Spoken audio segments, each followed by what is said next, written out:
আলিয়া ভাটকে নিয়ে আলোচনা সমালোচনা সবসময় চলতে থাকে বলিপাড়ায়। কখনো গর্জিয়াস লুকের জন্য, কখনো রিউমারের জন্য, কখনো আবার নিজের কাজের জন্য। বরাবরের মতো আবারও আলোচনার শীর্ষে উঠে এসেছেন এই গুণী অভিনেত্রী, কারণ বলিউডের ইতিহাসে আরও একটিবার স্বর্ণাক্ষরে নিজের নাম লেখালেন তিনি। সদ্য সমাপ্ত ৭০তম ফিল্মফেয়ার অ্যাওয়ার্ডসে জিগরা ছবিতে তার ভূমিকার জন্য সেরা অভিনেত্রীর শিরোপা জিতেছেন তিনি। এই জয় তাকে করে তুলেছে পুরস্কারের ইতিহাসে সর্বাধিকবার সেরা অভিনেত্রীর খেতাবজয়ী। তবে এই রেকর্ড জয় নিয়ে সামাজিক যোগাযোগ মাধ্যমে শুরু হয়েছে তীব্র বিতর্ক। এক পক্ষের দাবি, এই পুরস্কার বলিউডে বিদ্যমান স্বজনপ্রীতির ধারণাকে আরও শক্তিশালী করেছে। অন্যদিকে অনেকের যুক্তি, এবার মনোনয়নপ্রাপ্ত অন্যান্য অভিনেত্রীদের তুলনায় আলিয়া ভাটের অভিনয়ই ছিল সেরা। কেউ কেউ পুরনো কিংবদন্তি অভিনেত্রীদের উদাহরণ টেনে সমালোচনাকে আরও জোরালো করছেন।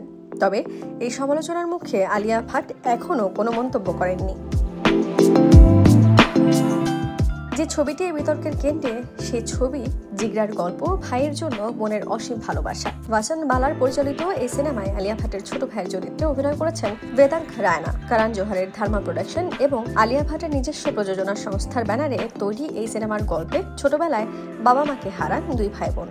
পরবর্তীতে ভাইয়ের বিদেশে গ্রেপ্তার হওয়ার পর তাকে বাঁচাতে অ্যাকশনধর্মী রূপে দেখা যায় বোন আলিয়াকে।